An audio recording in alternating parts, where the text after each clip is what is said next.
press start.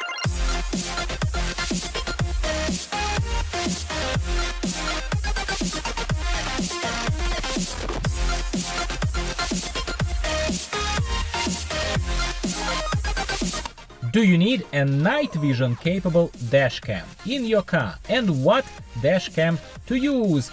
Welcome back to the channel, everyone. I'm Dimitri and this is Value Cars Australia, and welcome to another off-topic video where we are not reviewing cars, but we are talking about essential car electronics such as dash cams that a lot of us use these days in Australia and in other countries.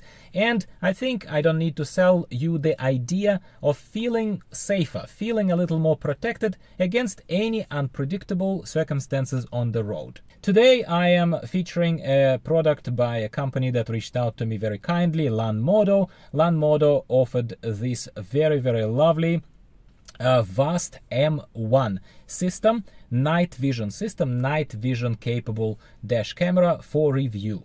Lanmodo has a lot of different products. It's an established brand, very respectable brand, and they have dash cameras that offer you both a camera for the front view and the back view, and then the Vast M1, at least the one that I've received for this review, it only offers you a vision forward, which is majority of cases anyway, and this is something that majority of the dash cams of other kind of manufacturers, they would offer us these days. So there is a detailed unboxing video, because I will tell you I was quite impressed with the quality and packaging and essentially how the brand Lanmodo, how they approached their packaging of their product and presentation of their product and additional things to it, inclusions and everything else. So if you are seriously considering a product like Lanmodo, I'll tell you straight away, please click through and watch that video, because it will be specifically dedicated to unboxing. And they officially give you 3 options of installing it. I have found a 4th way of installing this lovely camera, and it is also on my dash, but it is without that permanently fitted plastic placement plate, and this allows much easier mobility for this camera, movement, removing of it. If I, for example, was to change the vehicle to something else, I'd be able to place it differently. The only thing that I'll address straight away is that the power of this camera, the night vision capability, comes from a sensitive Sony sensor in this that is used. It's a CMOS 1.0 aperture sensor, Sony sensor. And as you can see here, I will be comparing videos from my old 70mm cheap camera that you can buy for about 70 Australian dollars versus this a lot more expensive camera, side by side, especially in the low light conditions. And you can see, and we'll talk about specifics in a minute, but you can see at the very least that evidently front and center on the screen for you, you can see just how much more light sources this a lot more sensitive Sony provided sensor in this dash cam is picking up. It's a night and day, no pun intended, honestly, night and day situation between the cheap camera and this Lanmodo Vast M1 camera. The camera itself, the eye of the camera, is detached from the housing of the screen that shows to you what's on the screen of the camera, obviously, which means that the placement is slightly more involved. It's not just a matter of putting a tiny cheap 70mm camera there on the windscreen that you barely can see from behind the rear view mirror, for example, in the camera. It also clearly, it's not just the placement, but it's also a lot more wires, simply because there are quite a few wires coming from this central screen there that I placed, where you can see everything on the screen, what the camera is recording currently. But also you need an extra wire, obviously, that connects the screen, the main element of the camera, of this system, not just the camera, to the camera itself, to the eye of it, yeah? And that eye also needs to be placed separately. You can see here on the screen how I found the way of fitting it in my Haval H6, but in any car, I suppose you would be looking at something similar. You would have some sort of out of the field of view of the driver placement of the screen so that it doesn't block your view, God forbid, and you would somehow run the wire connecting that screen element with the actual camera element around the periphery, around the A-pillar of your vehicle, somewhere there. I could have done a much better job, obviously, with these wires, but I've simply used some sticky tape here and just sort of bare bones contraptions to simply prove the concept to myself before I commit to more permanent placement of this camera in my car, which, spoiler alert, I am going to be doing, but I'm going to be using a much better black sort of sticky tape that I'm going to buy at the local warehouse, kind of Bunnings or something, to make sure it's much better. But that's extra wires and extra real estate on this in your field of view. That's the only negative side effect. Now that we are looking closely at the comparison of 70mm, let's say, or any other cheap camera, of course there are plenty of cheap cameras, you can get them, but I look at this footage, right? Both day footage, we can compare them side by side, day footage of 70mm and day footage of Lanmodo Vast M1, and nighttime footage obviously from both cameras as well. And I can tell you that the difference is astounding. The difference is astounding. Like, it is a dash camera still. Lanmodo is a dash camera, so let's not pretend that this is something as high quality as you doing some nighttime footage with your iPhone 15. Like, no one pretends it to be that. However, when you look closely at the footage of these two cheap and expensive dash cameras, you can see the difference.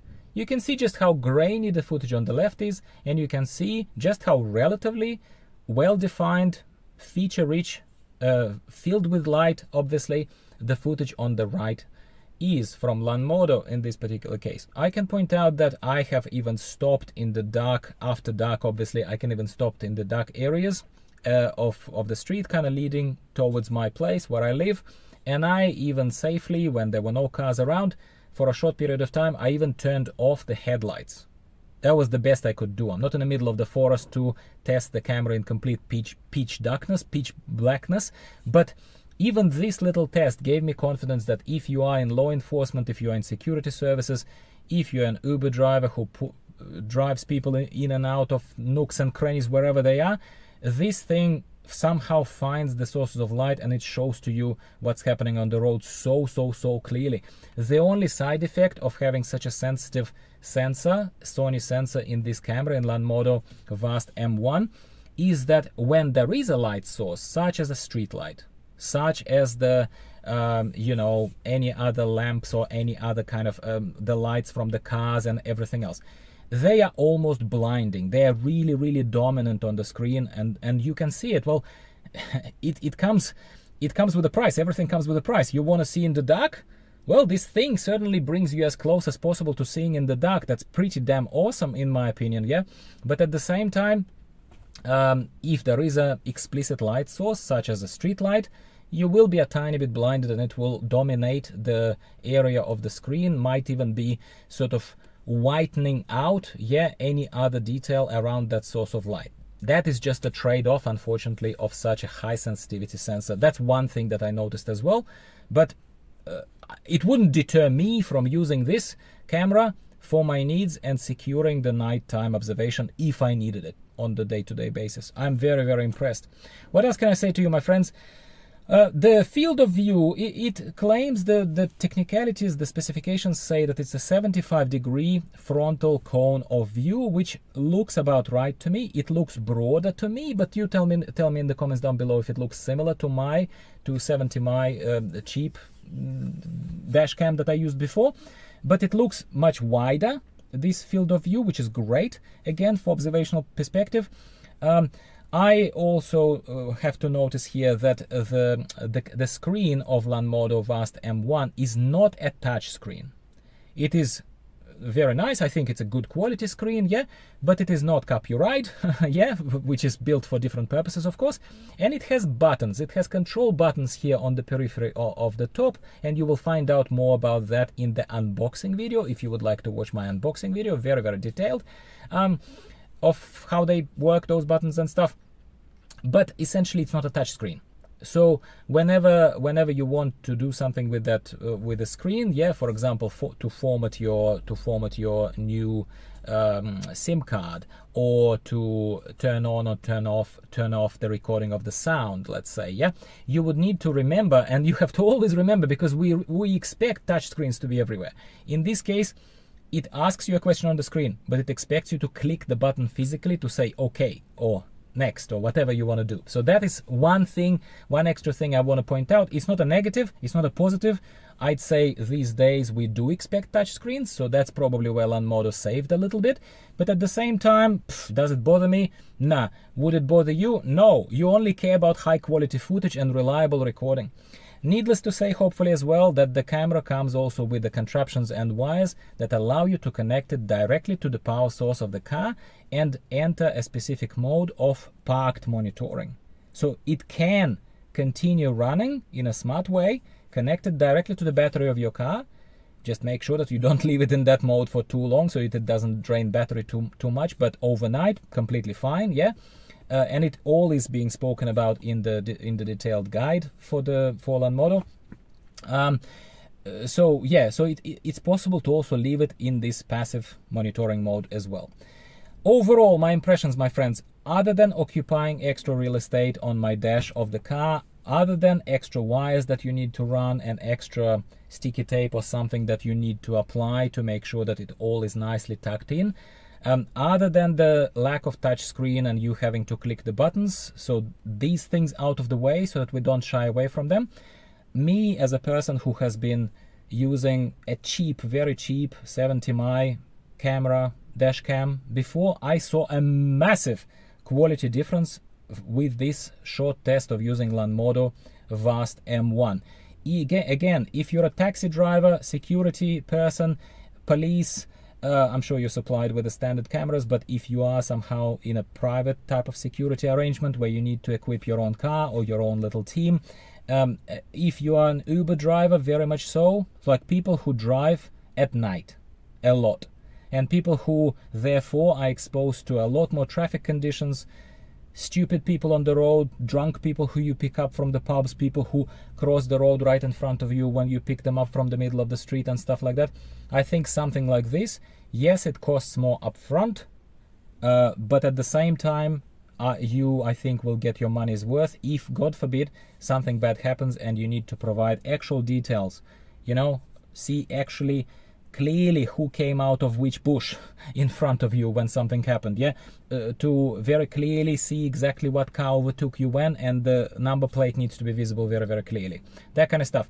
I offered you a lot of overlaid footage to compare, very honestly, a very cheap camera with this Lanmodo camera. I'm super grateful to the sponsors for sending this camera to me, and please check the description of the video as always for any discount codes kindly provided to my community. I hope you enjoyed this little introduction to Lanmodo system.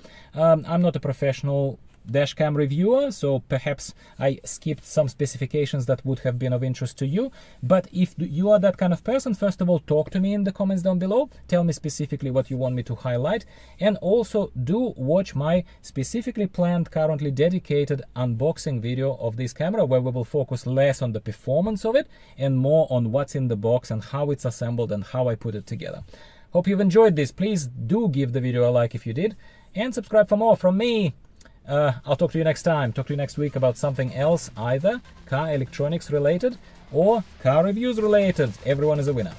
Goodbye for now. Thanks for tuning in.